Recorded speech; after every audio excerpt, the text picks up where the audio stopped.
नमस्कार, मी दीपांजली। आज आपण कढीपत्त्याची चटणी करणार आहे। कढीपत्ता घेतलेला आहे मी एक बाउल। ते मी आधीच चांगला धुवून स्वच्छ धुवून घेतलेला आहे आणि सुकू दिलेला आहे। एक दिवस पूर्णाचा सुकलेला आहे। आता त्याच्यासाठी बाकी साहित्य सांगते। शेंगदाणे घेतले 1 वाटी, थोडं मीठ घेतलेलं आहे, लसूण घेतलेला आहे, जिरं घेतलेलं आहे, चटणी टाकासाठी तिखट आणि थोडे तीळ घेतलेले आहे। आता आपण सगळ्यात पहिल्यांदा कढीपत्ता भाजून घेऊया। थोडंसं मंद आचेवर भाजून घेऊया याला। आता अशा प्रकारे आपण सगळा भाजून घेऊ। तेल टाकायची काही गरज नाही आहे, कोरडाच भाजून घेऊ। हे बघा, कलर बदललेला आहे आणि त्याची मोकळा असा मस्त भाजून घेतला की त्याची टेस्ट चांगली येते। न भाजता चटणी कधी करू नये, छान होते याची चटणी। अशा प्रकारे पूर्णपणे आता आपण याला भाजून घेऊया। अशा प्रकारे आता आपला सगळा पाला भाजून झालेला आहे। आता मी तो काढून घेते। हे पहा, कलर बदललेला आहे त्याने। आता पूर्ण एका ताटात काढून घेते। स्लोवर भाजला, अजिबात जळलेला वगैरे नाही आहे। स्लोवरच भाजायचा, थोडा काळपट कलर येईपर्यंत। सुकला की लवकरच होऊन जाते, तो सुकला राहते त्यामुळं जास्त वेळ लागत नाही भाजायसाठी। अशा प्रकारे आपण जे बाकी साहित्य घेतलेलं आहे, दाणे, तीळ, आता मी तीळ भाजून घेते। सगळं काही भाजूनच घ्यायचं, भाजल्यानंतर चव छान येते। अशा प्रकारे तीळ घेतलेले आहे, अर्धी वाटी।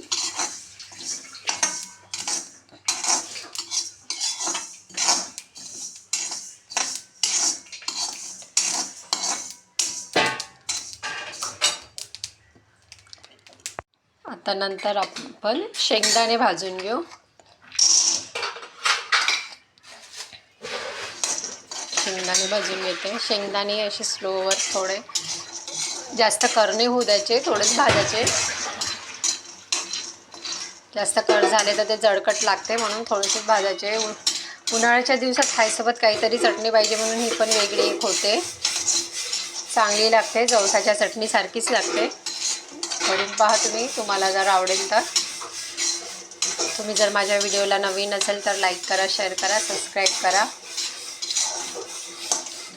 सुरुवातीपासून व्हिडिओला पाहायला विसरू नका। हे बघा, अशा प्रकारे आपले शेंगदाणे पण होत आलेले आहे। तुम्हाला पाहिजे दोनपैकी एक कोणतेही टाकले तर चालते, दोन्ही पाहिजे असेल तर दोन्ही टाकले तर चालते। तुम्हाला जर तीळ आवडत नसेल तर शेंगदाणे टाका, शेंगदाणे आवडत नसेल तर तीळ टाका, पण काहीतरी टाकावं लागते। नुसतं कढीपत्त्याची केली तर ती कडवट लागते, मिश्रण केले तर ती छान लागते। अशा प्रकारे आपले शेंगदाणे भाजून झाले। याची साल काढायची गरज नाही आहे, सालीसोबतच आपण त्याच्यात बारीक करू, त्यामुळे साल काढायची काही गरज नाही आहे। अशा प्रकारे आपले शेंगदाणे पण बारीक झाले। आता मी याला काढून, भाजून झालेले आहे, आता मी याला काढून ठेवते। आता मिक्सरचं पॉट घेतलेलं आहे, त्यात मी 10-12 कड्या लसूणच्या सोलून घेतलेल्या आहेत। लसूण टाकलेला आहे, 1 चम्मच मीठ घेतलेला आहे,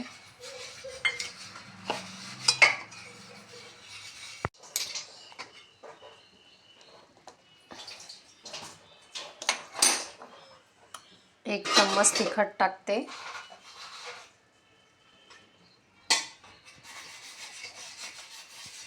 1 चम्मच जिरं। सगळ्यात आधी मी लसूण, तिखट, मीठ आणि जिरं बारीक करून घेते, कारण यामध्ये जर लसूण टाकला तर 1-2 कड्या अशा लसूणच्या सगळ्याच राहते, बारीक होत नाही, म्हणून सगळ्यात आधी लसूणचं मिश्रण करून घेते। हे पहा, आता आपलं हे सगळं एकजीव मिश्रण झालेलं आहे। आता मी तीळ टाकते,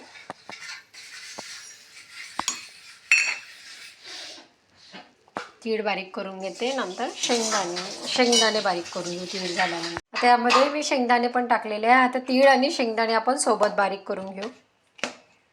अशा प्रकारे आपलं तीळ आणि शेंगदाण्याचं बारीक कूट झालेलं आहे। आता मी एक कढईमध्ये साईडने काढून ठेवते आणि यामध्ये कढीपत्ता बारीक करून घेते। अशा प्रकारे आपलं हे बारीक झालेलं आहे. आता मी याच्यात टाकून देते आपल्या चटणीत.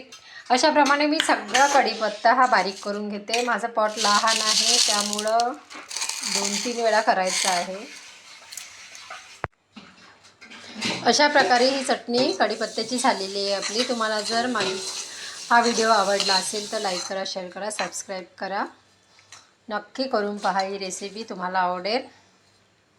सबस्क्राईब करायला विसरू नका.